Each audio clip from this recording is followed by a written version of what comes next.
Telugu Desam party నాయకత్వం, జనసేన నాయకత్వం,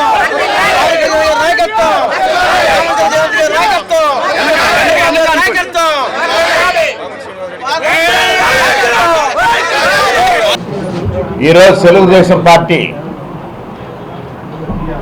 ఆవిర్భావం అయ్యి 42 సంవత్సరాలు గడుస్తున్నాయి. అప్పటి నట సార్వభౌముడు విశ్వవిఖ్యాత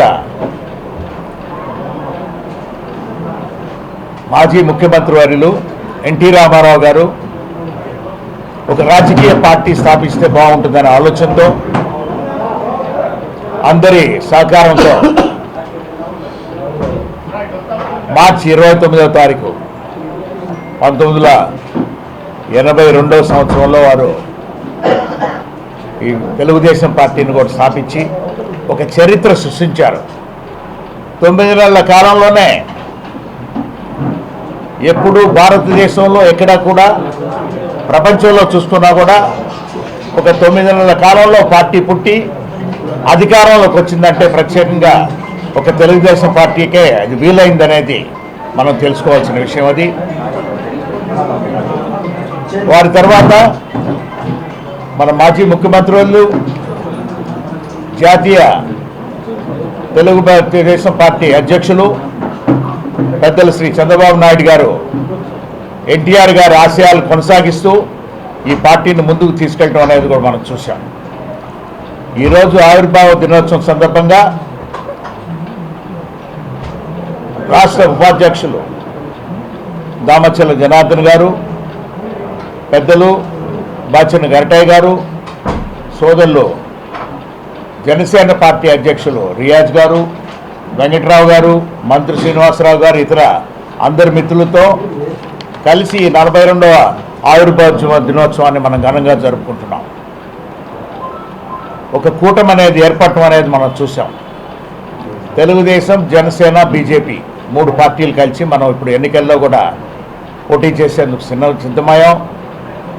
జనసేన పార్టీ అధ్యక్షులు పవన్ కళ్యాణ్ గారు, అదేవిధంగా బీజేపీ రాష్ట్ర అధ్యక్షులు పురంధేశ్వరి గారు, మన జాతీయ పార్టీ సెక్రటరీ గారు లోకేష్ బాబు గారు, అందరూ ప్రయత్నం ఒకటే. ఎవరైనా కూడా ఈ ప్రభుత్వాన్ని మనం పారదోలాలి, తరిమేయాలి.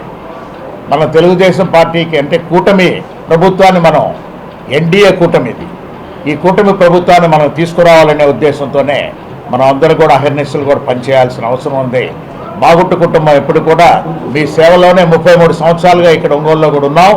ఇంకా కూడా సేవ చేసే దాని కొరకు ఎప్పుడు కూడా అవకాశం కల్పించమని కూడా మీకు కోరుకుంటూ ఉన్నాం. దినోత్సవం సందర్భంగా ఈరోజు తెలుగు ప్రజలందరికీ ఎక్కడైతే బయట ఉన్నారో, అదేవిధంగా మన రాష్ట్రంలోని, అదేవిధంగా తెలంగాణ కానీ ఎక్కడైతే తెలుగుదేశం పార్టీ అభిమానులు ఉన్నారో వాళ్ళందరికీ కూడా మనస్ఫూర్తిగా నా శుభాకాంక్షలు తెలియజేస్తున్నాను.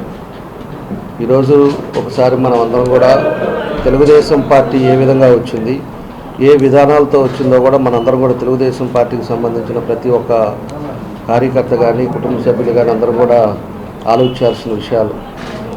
ఆ రోజుల్లో కాంగ్రెస్ ఒక్కటే ఆ రోజు ఉండే పరిస్థితుల్లో ఉంటే ప్రత్యామ్నాయంగా తెలుగుదేశం పార్టీ అనేది ఒకటి పెట్టాలి, బడుగు బలహీన వర్గాలు పేద ప్రజలు ఇబ్బందులు పడుతున్నారు అనే ఉద్దేశంతో ఆ రోజు ఎన్టీ రామారావు గారు తెలుగుదేశం పార్టీని స్థాపించి 9 నెలల్లోనే ప్రభుత్వాన్ని ఏర్పాటు చేసిన ఏకైక నాయకుడు ఎన్టీ రామారావు గారిని కూడా మనం గుర్తుంచుకోవాలి. ఆ రోజు ఉండే పరిస్థితుల్లో కూడా ఎక్కడైనా కూడా 9 నెలల్లో పెట్టింది ఈ భారతదేశంలో ఎక్కడా లేదు. రాబోయే రోజుల్లో కూడా జరగదని చెప్పేసి కూడా ఈ సందర్భంగా మేము తెలియజేస్తున్నాం.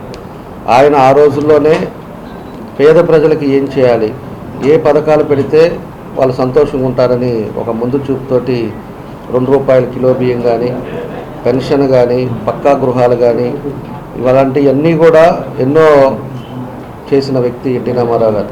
ఈ రోజుని కూడా అమలు జరుగుతున్నాయి అంటే ఆ రోజు దూరదృష్టితోటి ఆయన ఏదైతే చేస్తే బాగుంటుందో దానివల్ల ఈరోజు ఇప్పటికి కూడా తెలుగుదేశం పార్టీ అదేవిధంగా కొనసాగటం, ప్రజల్లో ఎంతో విశ్వాసాన్ని పొందటం, ఆ రోజు ఎన్టీ రామారావు గారు చూపించిన చొరవ అని చెప్పి కూడా మేము తెలియజేస్తూ ఉన్నాం. ఇప్పుడు కూడా ఒక పద్ధతి ప్రకారంగా ఏం చేస్తే ప్రజలకి బాగుంటుంది, ప్రజలకి ఎప్పుడు ఏ అవసరాలు ఉంటాయో అవన్నీ కూడా తెలుసుకొని ప్రజల్లోకి మనం చేసుకునే విధంగా మేము ముందుకు పోతా ఉన్నాం.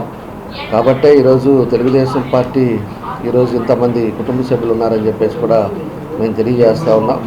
కాబట్టి ఇప్పుడు మళ్ళా ఎన్నికలు రాబోతున్నాయి కాబట్టి ఈరోజు జనసేన పార్టీ, బీజేపీ అందరూ కూడా ఒక రాక్షసుడి మీద మనం పోరాడుతూ ఉన్నాం. ఒక నియంత పాలన, ఒక ఫ్యాక్షనిస్టు అలాంటి వ్యక్తితోటి ఈరోజు రాష్ట్ర పరిస్థితులు ఏ విధంగా చేశారో ఈరోజు ప్రజలందరూ కూడా తెలుసు.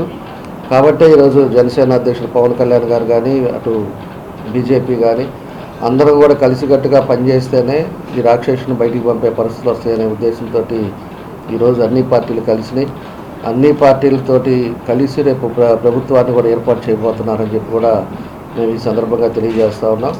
కాబట్టి తెలుగుదేశం పార్టీలో పనిచేయటం మా అదృష్టంగా భావిస్తూ తప్పకుండా రేపు ఎన్నికల్లో అటు ఎంపీగా మన మాగుంట శ్రీనివాసరెడ్డి గారు, అదేవిధంగా ఎమ్మెల్యేగా 3 పార్టీలు కూడా అభ్యర్థులుగా మేము పోటీ చేస్తున్నాం. కాబట్టి అందరూ కూడా సహకరించండి. తప్పకుండా అన్ని విధాలుగా కూడా మీకు అండగా ఉంటాం. పార్టీకి ఏ విధంగా గుర్తింపు తీసుకురావాలో వెనకటికి వాళ్ళ పెద్దలు ఏం చేశారో ఆ పద్ధతిలో మేము అందరం కూడా ఉంటామని చెప్పి కూడా ఈ సందర్భంగా మేము తెలియజేస్తూ ఈరోజు తెలుగుదేశం పార్టీ కుటుంబ సభ్యులందరికీ కూడా 42వ ఆవిర్భావ దినోత్సవం సందర్భంగా ఈ కార్యక్రమంలో పాల్గొనడం చాలా సంతోషంగా ఉంది. ఎందుకంటే బహుశా ఇక్కడ ఉన్న వాళ్ళు ఎవరు కూడా ఆ రోజున తెలుగుదేశం పార్టీలో ఎవరు లేదు. ఇక్కడ ఉన్నట్టు వాళ్ళు ఈ రోజులు 82 మార్చి 28వ తారీఖు మధ్యాహ్నం 11 గంటలకి, ఉదయం 11 ఒంటి గంట మధ్య మొట్టమొదటిసారిగా స్వర్గీయ అన్న ఎన్టీ రామారావు గారిని నేను రామకృష్ణ స్టూడియోస్లో కలవడం జరిగింది. పార్టీ ఆవిర్భావం రేపు పార్టీ అనౌన్స్ చేస్తారనగా నేనప్పుడు కోర్సుపాడు మండల సమితి అధ్యక్షుడిగా ఉన్నాను. మొట్టమొదటిసారిగా వారితోటి పరిచయం. నాకప్పుడు నేను 1978లో జనతా పార్టీ పోటీ చేసినప్పుడు నాకు అప్పట్లో నుండి నాకు సాన్నిధ్యంగా ఉన్నటువంటి సోషలిస్ట్ మిత్రులు పుల్లపాటి సత్యనారాయణ గారు, మాజీ పార్లమెంట్ సభ్యులు చక్రధర్ గారు, వాళ్ళంతా కూడా నాకు 78లో సోషలిస్ట్ పార్టీ తరఫున జనతా పార్టీలో పోటీ చేసే అవకాశం కల్పించినటువంటి పెద్దలు. మనం మొట్టమొదటి కూడా కాంగ్రెస్కి వ్యతిరేకమైన రాజకీయాల్లో ఉన్నారు. మీరు ఎన్టీ రామారావు కలవాలని చెప్పినప్పుడు నేను ఆ విధంగా వారితో అపాయింట్మెంట్ ఇవ్వటం, సంస్థ అధ్యక్షుడిగా మొట్టమొదటిసారిగా మార్చి 28వ తారీఖున 82లో కలవటం జరిగింది.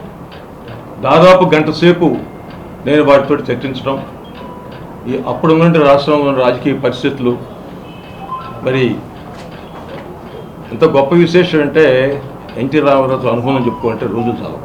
నేను ఒక ఉదాహరణ చెప్తాను. ఆయన నన్ను కలిసినప్పుడు, బ్రదర్ నేను రాజకీయాలకు కొత్త, శ్రేయోభిలాషులంతా పార్టీ పెట్టమంటున్నారు, మీరు అనుభవజ్ఞులు, నేను చాలా చిన్నవాడిన వయసులో, అంటే అప్పటికే నేను ఒకసారి పోటీ చేయటం, ఒకసారి సైన్స్ ప్రెసిడెంట్గా ఉండటం జరిగింది. కాబట్టి ఆయన మీ అనుభవజ్ఞులు, మీ సూచనలు ఎంతో విలువైనవి, ఏ విధంగా చేస్తే బాగుంటుంది నేను ఇంకా నిర్ణయించుకోలేదు. ఈ రోజుకి కూడా ఆయన ఆశయాలు తెలుగుదేశం పార్టీ నాయకులు అందరూ ముందుకు తీసుకెళ్తున్నటువంటి సందర్భంగా ఇప్పుడున్నటువంటి రాష్ట్రంలో పరిస్థితుల దృష్ట్యా ఈ రాష్ట్ర ముఖ్యమంత్రి జగన్మోహన్ రెడ్డి చేసే అరాచకాలని, ఈ రాష్ట్రం నుంచే జగన్మోహన్ రెడ్డిని తరిమేయాలని చెప్పి Telugu Desam party, Janasena party, BJP party 3 కూడా ఒక కూటమిగా ఏర్పడి రాష్ట్రాన్ని అభివృద్ధి పథంలో తీసుకురావాలని చెప్పేసి 3 పార్టీలు కూడా ఒక నిర్ణయానికి వచ్చినాయి. దానిలో భాగంగా ఈరోజు ఆవిర్భావ దినోత్సవానికి ఇక్కడికి మా జనసేన పార్టీని పిలిచినటువంటి స్థానిక జనసేన పార్టీ, తెలుగుదేశం పార్టీ రాష్ట్ర ఉపాధ్యక్షులు దామచర్ల జనార్దన్ గారికి, అలాగే ఒంగోలు పార్లమెంటు తెలుగుదేశం పార్టీ అభ్యర్థి మాగుంట శ్రీనివాసరెడ్డి గారికి, అలాగే గర్టయ్య గారికి, మంత్రి శ్రీనివాసరావు గారికి, ఇంకా తెలుగుదేశం పార్టీ నాయకులందరికీ కూడా శుభాకాంక్షలు తెలియజేస్తూ రేపు జరగబోయేటటువంటి ఎన్నికల్లో మా అందరి లక్ష్యం ఒకటే. పొత్తు ధర్మంలో ప్రకాశం జిల్లాలో మాకు జనసేన పార్టీకి టికెట్లు వచ్చినాయా లేవా అనేది మా ముందున్నటువంటి లక్ష్యం కాదు.